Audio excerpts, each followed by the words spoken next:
CB150 2-man power, ang isa nagtutulak at ang isa nakasakay. Di umano ito ay umaandar, subalit after ilang seconds ay ito'y namamatay. Kapag nare-revolusyon, tuluyan na siyang namamatay at hanggang sa ayaw ng umandar. Marami na silang testing na ginawa, subalit hindi nagtagumpay. Gagamitan natin to ng isang technique. Testing muna tayo kung totoo. Ayan, at namatay nga. Totoo ang sinasabi niya. Well, testingin naman natin kapag nirevolusyon.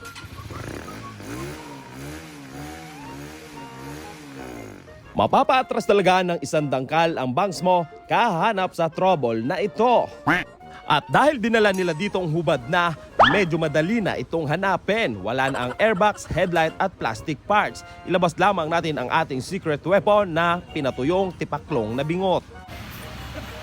Okay, patay naman, nagawa na tayo eh. Nahanap na rin natin ang piyesang kanina pa natin hinahanap, wala sa gitna at wala rin sa likod.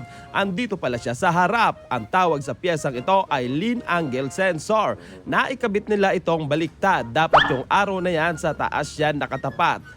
Baliktad nilang naisalpak.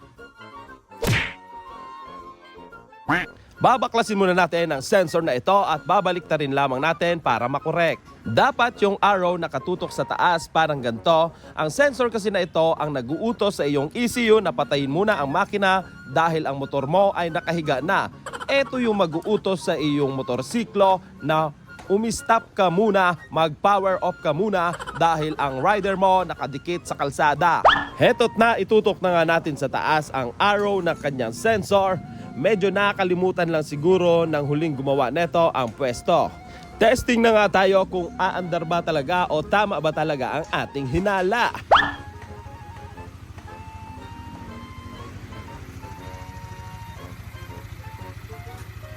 Hindi na nga siya namamatay at syempre testingin din natin kung pag nirevolusyon ay hindi siya parang malulunod.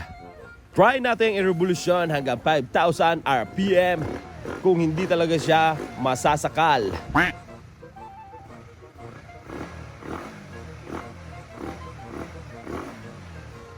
Tingin ko matutuwa na talaga ang may kanya nito dahil umaandar na ng normal ang kanyang motorsiklo at mayayakap niya ng mahigpit ang kanyang mekaniko sa leeg. Hindi, joke lang ha. Joke lang yun.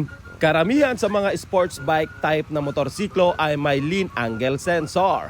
Alright ba tayo dyan? Tapos pag ako sa takbo Alright. niya, talagang binigay ko yung birit ko yung ano niya. Binibigay niya talaga yung tunay na ligaya na naramdaman ko sa pagmumotor.